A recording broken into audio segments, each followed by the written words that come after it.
Gold trusted gold buyers మీరు తాకట్టు పెట్టిన బంగారాన్ని విడిపించి ఈ రోజు ఉన్న మార్కెట్ ధరకు కొనబడను. అంత బాగుంది, మంచిగా వ్యూస్ వచ్చాయి, అంత బాగుంది. కొడుకుతో అలాంటి వీడియోస్ ఎందుకు చేస్తున్నావు అని చెప్పి కామెంట్లు అసలు ఫస్ట్ స్టార్టింగ్ నాకు తెలిసి నెగిటివిటీ అక్కడి నుంచే స్టార్ట్ అయిందేమో అని అనుకోవచ్చు. ఒక కొడుకుతో అలాంటి వీడియోలు ఎవరైనా చేస్తారా అని చెప్పి దానికి మీ కామెంట్ ఏంటి? ఇన్స్టా ఈజ్ ఫర్ ఎంటర్టైన్మెంట్ అండి, అంతే. ఎంటర్టైన్ చేయడానికి వచ్చాము. ఏ సాంగ్ మంచిగా అనిపిస్తే ట్రెండింగ్లో ఉంటే ఆ సాంగ్ తీసుకొని చేసాం తప్ప ఈ సాంగ్ చేస్తే ఇలా వీళ్ళు ఫీల్ అవుతారు నేను అంత డెప్త్గా కూడా ఆలోచించలేదు శివ. నేను ఆలోచించాను కూడా. మరి మీరు ముందే తెలిసిపోతాయి కదా, ఎక్స్పెక్ట్ చేస్తాను. నేను ఇలా ఎక్స్పెక్ట్ చేయలేదు శివ. అంటే మరీ చిన్న చిన్న కూడా ఎలా తెలుస్తాయిలే, పెద్ద పెద్దవి ఏమన్నా నాకు తెలిసిపోతుంది సిమ్టమ్. సో నార్మల్గా మా అబ్బాయి అంటే సొంతం నా కొడుకు కాదు, అక్క కొడుకు. ఓకే, అక్క కొడుకు కాబట్టి వాడు వచ్చి పిన్ని రీల్ బాగుంది చేద్దామా ఓకే నేను రెడీ అయినాను కదా చేద్దాం అంతే, అక్కడి వరకే.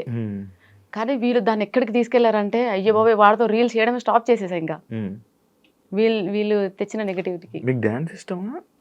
ఇష్టం అండి. ఎప్పుడు నేర్చుకున్నారా ఏమైనా? ఏం నేర్చుకోలేదు, మరి ఎలా వచ్చింది? ఊరికే టైం పాస్ అంతే. అంత మంచిగా ఎలా వచ్చింది డాన్స్? ఏమైనా కోర్సులు అలాంటివి? ఈ మధ్య డాన్స్ స్కూల్స్కి వెళ్ళి చాలా మంది అబ్బాయిలతో డాన్స్ చేయడం వల్ల దాని మీద కూడా మీకు మళ్ళీ ఒక నెగిటివిటీ వచ్చింది. ప్రతి డాన్స్కి వెళ్ళి ఎవరెవరు అబ్బాయిలతో అందరితో డాన్స్ చేస్తున్నావు, అసలు ఏంటి అనే దాని మీద దానికి ఎప్పుడైనా ఎందుకు ఆన్సర్ ఇవ్వలేదు మీరు?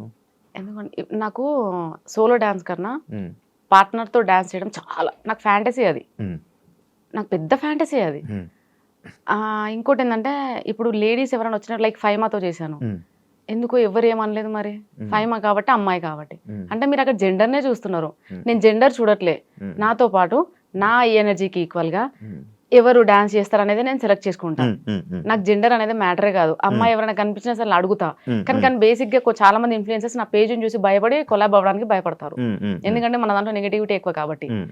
అండ్ ఇంకోటి ఏంటంటే స్టూడియోస్కి వెళ్ళి డాన్స్ చేస్తున్నానంటే నాకు అవన్నీ ప్రమోషన్ సాంగ్స్. నేను స్టూడియోకి వెళ్ళి చేసిన ప్రతి ఒక్క సాంగ్ ప్రమోషన్ సాంగ్, ఏదో ఒకటి రెండు మాత్రమే సెల్ఫ్ గా మేము వాంటెడ్లీ చేసినాము ప్రమోషన్ సాంగ్స్. అయితే ఆ ప్రమోషన్ సాంగ్స్ అన్ని వాళ్ళు ఏమంటారంటే నా ప్రొఫైల్ లో చూసి ఏ వీడియో అయితే చాలా మిలియన్ పోయిందో ఆ అబ్బాయిని తీసుకొని చేయాలి, సో వాళ్ళు అలా చెప్తారు. అలా నేను అక్కడ స్టూడియోకి వెళ్ళి నేను డాన్స్ రీల్ చేయాల్సి వస్తుంది. అవన్నీ ప్రమోషన్ సాంగ్స్ అండి. ఇంకొక అబ్బాయి ఎవరు కృష్ణ ఏదో ఉంటారు, ఇంకొక అబ్బాయితో ఎవరితోనో చేస్తున్నారు, దానికి కూడా ఎవరో జనాలు ఏదో తిట్టినట్టున్నారు కదా, ఏదో ఏదో అబ్బాయితో. మనోజ్ కాదు, ఇందాక మీరు ఒక పేరు చెప్పారు, లైక్ ఏదో జయకృష్ణ బాలకృష్ణ అక్కం బాలరాజ్ కమల్ రాజ్. అక్కం బాలరాజ్ తో promotions. He's like my brother అండి, కంప్లీట్ గా బ్రదర్ అంతే. ఇంకా తనతో ప్రమోషన్స్ చేస్తున్నాను, తన వల్ల బయటకు వచ్చాను. అసలు నేను స్పెషల్ థ్యాంక్స్ చెప్పాల్సింది ఎవరన్నా ఉన్నారు అంటే అది అక్కం Balraj, one and only person in my life. Cause reason ఈ రోజు నేను ఇక్కడ కూర్చున్నా, ఈ రోజు నేను క్లాట్ కొన్నా, వాట్ ఎవర్ ఐ మీన్ నేను ఇయర్ రింగ్స్ కానీ ఇంత సుకూన్ గా ఉన్నానంటే అది బాలరాజ్ వల్లే. రీజన్ కూడా చెప్తాను, ఎందుకంటే తను ఫస్ట్ టైం నాకు ప్రమోషన్ చేస్తామని వచ్చాడు. అమ్మ అని పిలుస్తాడు, నేనేమో అయ్యా అంట. అమ్మ అనగానే చెప్పయ్యా, లేదు అలా వచ్చి ఇద్దరు మాట్లాడుకోవడం అంతా. ఎంత పెద్ద స్టేజ్ మీద ఉన్నా సరే అమ్మా అని అంటాడు, అంటే అయ్యా వస్తున్నా, ఇద్దరం అంతే. అందరూ ప్రమోషన్కి వెళ్ళిన ప్రతిసారి ప్రతి ఒక్కరు అంటారు అమ్మా అయ్యా ఏంటి. సో అట్లా ప్రమోషన్ ఉందమ్మా, ఒక ప్రమోషన్ చేస్తావా. ఫస్ట్ ప్రమోషన్ వచ్చేసి సిరిబాను కలెక్షన్స్. ఫస్ట్ ప్రమోషన్ కాదండి, జ్యువెలరీ అంటే అన్ని ఇంట్లో ఉండి చేశానండి. ఇంట్లో ఉండి చిన్న చిన్న ప్రమోషన్స్ అన్ని చేశాను. ఫస్ట్ ప్రమోషన్ ఇంట్లో నుంచి బయటికి వెళ్ళి ప్రమోషన్ చేయడం అనేది సిరిబాను కలెక్షన్స్. అక్కడికి రమ్మన్నాడు, అడిగితే నేనుండి లేదండి నేను చెయ్యను, నేను బయటికి రాను అన్నా. అంటే ఎందుకమ్మా ఏమైంది, రావచ్చు కదా, ప్రాబ్లం ఏంటి నాకు చెప్పు, ఓకే అని అన్నాడు. నాకు ట్రావెలింగ్ పడదు ఫస్ట్ ఆఫ్ ఆల్, అండ్ నేను బయటికి రాలేనండి, నాకు ఇబ్బంది, భయం, జనాలంటే చాలా భయం, నేను రాలేను. నిజంగా జనాలంటే భయం అండి, నర్వస్ గా ఫీల్ అవుతా, ఇన్సెక్యూర్ గా ఫీల్ అవుతా. పక్కన ఎవరు లేని నేను వెళ్ళను, పక్కన ఒక పర్సన్ లేకపోతే నేను ఎక్కడికి వెళ్ళను. బస్ స్టాప్ లో బస్సు ఎక్కలేదు ఇప్పటి వరకు మోస్ట్లీ. చాలా దూరం ట్రావెలింగ్ అంటేనే బస్సు, లేదంటే బైకే. ఎంత ఇప్పుడు 200 కిలోమీటర్స్ అయినా బండి మీద వెళ్ళిపోతా మా ఇంట్లో వాళ్ళని ఎవరైనా తీసుకొని. కానీ బస్సులో వెళ్ళడము, ఆటో కోసం రోడ్డు మీద నిల్చోవడము, ఇవన్నీ చాలా ఇన్సెక్యూర్ ఫీల్ అవుతా. అంటే ఇమ్మీడియట్ గా నాలో ఒక షివరింగ్ వచ్చేస్తుంది, భయం.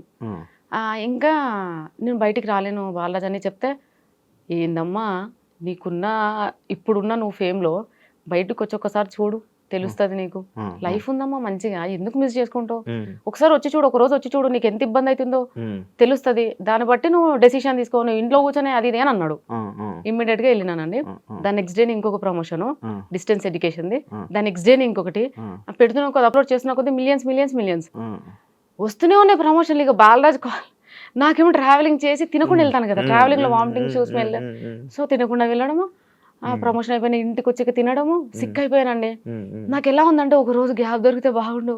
నాకు ఇంట్లో ఉన్న అదే ఆటో స్మెల్, పొల్యూషన్ స్మెల్, ఆ ఆటో హార్న్ సౌండ్లు నాకు అవే నన్ను ఇబ్బంది పెడుతున్నాయి, టార్చరు. నాకు వద్దు, ఈ డబ్బు వద్దు, నాకు ప్రశాంతత కావాలి అనుకున్నా.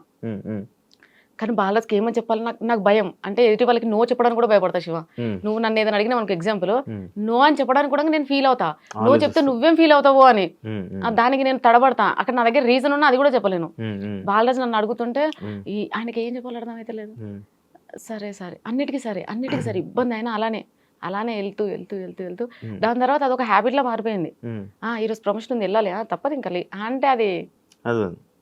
సో బాలరాజ్ వల్లనే ఈ రోజు బయటకు వచ్చి ఈ ప్రమోషన్స్ చేసి, అసలు ప్రమోషన్స్ ఎలా చేయాలి, ఏంటి, వీడియో ఎలా తీసుకోవాలి, ఏం ఇంపార్టెంట్ థింగ్స్ మనం క్యాప్చర్ చేయాలి, వాయిస్ ఓవర్ ఎలా ఇవ్వాలి, వాయిస్ ఓవర్ ఎందులో ఇవ్వాలి, ఎడిటింగ్స్ ఎలా ఉంటాయి, ఇదంతా నేర్పించింది బాలాజీ అండి. ఇన్స్టాలో మొత్తం ఎన్ని ప్రమోషన్స్ చేస్తారు ఓ రోజుకి? డిపెండ్స్ శివ, అట్లా ఏమి ఉండదు. ఒక రోజు నార్మల్ గా అయితే ఒక్కటే ఉంటుంది. ఒక రోజులో హైయెస్ట్ 4 ఉంటాయి. ఒక రోజులో 4. ఒక్కొక్క ప్రమోషన్ కి అది చెప్పలేను, చెప్పేశారుగా, యూట్యూబ్ మాట్లాడుకున్నారు కదా వేరే వాళ్ళు. 25,000 25,000 అలా ఏముండదు శివ, డిపెండ్స్. ఇప్పుడు చిన్న షాప్ ఉంటది, అతను ఇచ్చుకోలేడు కదా, అర్థం చేసుకోవాలి. 15 10 ఓకే, 10 ఈజ్ మై బేసిక్. 10 లేకపోతే బయటికి వెళ్ళాం.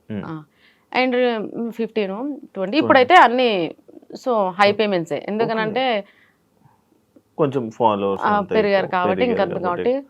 ఓకే, మంత్లీ ఈజీగా ఎలా లేదనుకున్నా ఒక 5-6 లక్షలు. ఊరుకో శివ, వాళ్ళన్న అనుకో, చూసేవాళ్ళు ఇంకేం లే, నార్మల్ గా వస్తాయి. దాన్ని బట్టి క్యాలిక్యులేట్ చేసుకున్న ప్రమోషన్స్ బాగానే వస్తున్నాయి. ఓకే, ఎప్పుడు ఆపేస్తారు ఇవన్నీ? ఎప్పుడు ఆపేస్తారండి ప్రమోషన్లు అన్ని ఎప్పుడు ఆపుతారు అనుకున్నారా మీరు ఎప్పుడైనా? ఇలా నేను ఇది వచ్చినప్పుడు ఇది ఆపేస్తా, అంతవరకు నేను ఇది చేస్తా అని ఎప్పుడైనా అనుకున్నారు? అట్లా యాక్చువల్లీ ఆపాలని ఏం లేదు శివ. కాకపోతే కొన్ని ఇయర్స్, ఒక 2-3 ఇయర్స్ ఎనఫ్. ఎందుకు 2-3 ఇయర్స్? ఎందుకు అనంటే ఇల్లు కట్టాలి, కొన్ని ఉన్నాయి పిల్లలకి సేవింగ్స్ అట్లాంటివి కొన్ని, అవి అయ్యాక ప్రశాంతంగా ఉంటాయి ఇంట్లో. ఓకే, ఫ్యామిలీని అందరినీ సెట్ చేయాలి. అంటే ఈ ప్రమోషన్లు అన్ని చేస్తుంది ఫ్యామిలీ కోసమే శివ, లేకపోతే ఏంటి, నేను ఏవి చేయను, నా కోసం ₹1 ఖర్చు పెట్టను, నేను పార్లర్ పోను, ఆ ఏడుకన్నా పోయేది ఉంటే ప్రమోషన్ బ్లెండర్ తీసుకొని అప్పటికి అంతే, ఏది మెయింటైన్ చేయను. కాకపోతే బట్టలు షాపింగ్ ఒక పిచ్చి ఉంది కాబట్టి రోజుకి ఒక కొత్త డ్రెస్ వేయాలనే ఫ్యాంటసీ ఉంది. అది కూడా కొలాబరేషన్లు వస్తాయి, అది కూడా కరెక్టే, కొలాబ్ లో వస్తాయి. ఇప్పుడు తీసుకోవట్లేదు, ఎందుకంటే ప్రెషర్ ఎక్కువ చేస్తున్నారు. ఒకప్పుడు అంటే ఇంట్లో ఖాళీ కూర్చున్న దాన్ని కాబట్టి కొలాబ్, ఈ రోజు శారీ వచ్చి కుప్పలు శారీలు వస్తున్నాయి కదా, ఈ రోజు ఇది ఇట్లా చేస్తుండే. అవునండి, ఎలా తెలుసు? శారీ మీద అన్ని హార్ట్లు వేసారంటే అర్థమైంది కొలాబరేషన్ శారీ. ఎవరు ఇచ్చారు చెప్పండి, అది కూడా ప్రొవైడ్ చేసాను. ఈ శారీ వచ్చేసి అయ్యో నిజంగా గుర్తుకులేదండి, ఎన్నో కొలాబ్స్ చేశాను కదా, గుర్తుకులేదు. అయితే అలా ఇప్పుడు షూట్స్ ఎక్కువ ఉంటున్నాయి, అండ్ డాన్స్ రీల్స్ కూడా ట్రెండింగ్ లో ఏం లేవు. నేను అందరిలా కాదండి, ఏదో వీళ్ళు ప్రోడక్ట్ పంపించారు, ఏదో ఒక రీల్ చేసి పడేస్తే అయిపోయింది, అలా కాదు. నాకు ఒక టార్గెట్ ఉంటుంది, మినిమం 1 మిలియన్ 2 మిలియన్ 3 మిలియన్ ఉండాలి. నాతో ప్రమోషన్ కానీ కొలాబ్ కానీ చేయించుకున్న వాళ్ళకి కంపల్సరీగా బెనిఫిట్ ఉండాలని ఫీల్ అవుతాం. ఒకవేళ వ్యూస్ రాకపోతే డబ్బులు తీసుకోరు, అలా ఏం లేదండి. అట్లానే వ్యూస్ చాలా 10 మిలియన్స్ 5 మిలియన్స్ అన్ని ఎక్కువనే ఉంటాయి, మరి వాళ్ళ దగ్గర ఎక్స్ట్రా ఏం తీసుకోలేదు. కాకపోతే తిరుమల మొబైల్స్ ఉందండి మల్లపూర్ లో, హీఈస్ వెరీ జెన్యున్ పర్సన్. ఎక్కువ మొబైల్ ప్రమోషన్స్ చేస్తారు కదా, తన నుంచే స్టార్ట్ చేశాను, తిరుమల మొబైల్స్ నుంచి. అంటే తను ఒకసారి చేయించుకున్నాడు ప్రమోషన్, మంచి హిట్ అయింది. సో మళ్ళీ అట్లా. కానీ చాలా మంది యాక్చువల్ ఏమనుకున్నారంటే మొబైల్ షాప్ మీదే, మీ హస్బెండ్ మొబైల్ షాప్, అందుకే మీరు ప్రమోట్ చేస్తున్నారు అంటున్నారు, తెలుసా? అయ్యో రామా, మా హస్బెండ్ మొబైల్ షాప్ లేదండి, మా ఆయన పుట్టిందే రిలయన్స్ డిజిటల్ కోసం. ఒక్కరోజు కూడా బంగ్ కొట్టాడు. డెఫినెట్ గా రిలయన్స్ డిజిటల్ లో రెగ్యులర్ ఎంప్లాయ్ ఎవరు ఉన్నారంటే అది కృష్ణనే. అతనికి ఏ షాప్స్ లేవండి, మాకు సైడ్ సోర్సెస్ ఏం లేవు, nothing, we don't have anything. Only మీ ఈ ప్రమోషన్. ఇప్పుడు చేస్తున్నారా జాబ్ మీ హస్బెండ్? చేస్తున్నాడండి, ఎవరి సోర్స్ వాళ్ళదే కదా. అవునవును. ఎవరైనా అడుగుతారా మీ హస్బెండ్ ని, మీ వైఫ్ ఇలా వీడియోలు చేస్తున్నారు అని చెప్పి? Sir wife Sushma friends okay అండి, మీరే కదా. మేము బయటికి వెళ్ళినప్పుడు కూడా అడుగుతున్నా సేమ్ అదే, సార్ ఏమంటారు నార్మల్ మీ హస్బెండ్ వచ్చి ఏమో చెప్తుంటాడు నార్మల్గా ఇంటికి వచ్చి గుర్తుపట్టారే, చూపిస్తున్నారే, నేనేనా కాదు. సరే హ్యాపీ ఫీల్ అవుతుందా? అంత ఏం ఎగ్జైట్ అవ్వడండి. మీ పిల్లలు స్కూల్లో ఎవరు అడగరా? మీ అడుగుతారు, అమ్మగారు ఇలా చేస్తున్నారు వీడియోస్ అడుగుతారు. ఎప్పుడైనా ఇబ్బందికరంగా ఎవరైనా మీ పిల్లలకి ఏమైనా చెప్పారా? మా బాబు అన్నాడు, ఏమని? ఒక వీడియో చేశాం కదా ఉమ్, ఎస్సీయూ గురించి, ఉమ్, సో అప్పుడు అన్నాడు, ఉమ్, మమ్మీ అందరేంది మమ్మీ మేము అంటున్నాను, తెలియదు అని ఇచ్చాను అలిగేషన్. పోనీ నాన్న, మిస్టేక్స్ ప్రతి ఒక్కరు చేస్తారు, నువ్వు చేయవా నేను చేయనా ఎవరైనా చేస్తారు. So it's happened. ఉమ్, నేను డిలీట్ చేసిన అది తెలిసి అప్లోడ్ చేసి నా ఒక హాఫ్ అన్ అవర్ 20 minutesలో నేను ఆ వీడియోని డిలీట్ చేసేసిన, అది తప్పని తెలిసి. ఉమ్, కానీ ఆ వీడియోని అంత వైరల్ చేసిందంతా ఒక మూర్ఖులు, ఉమ్, అంటే వాళ్ళ వ్యూస్ కోసము ఉమ్, నన్ను తీసుకెళ్లి సోషల్ మీడియాలో పెట్టేసి వాంటెడ్లీ వాళ్ళే డప్పు కొట్టారు. ఉమ్. నేను అప్లోడ్ చేసిన మిస్టేక్ అని తెలిసి ఇమీడియట్గా డిలీట్ చేశా కానీ ముందరనే. సో అట్లా అయిందన్న, it's okay, I don't repeat this again, ఇలాంటివి తేనియండి అని చెప్పాను. ఓకే. దట్స్ ఇట్, అక్కడికే క్లోజ్డ్.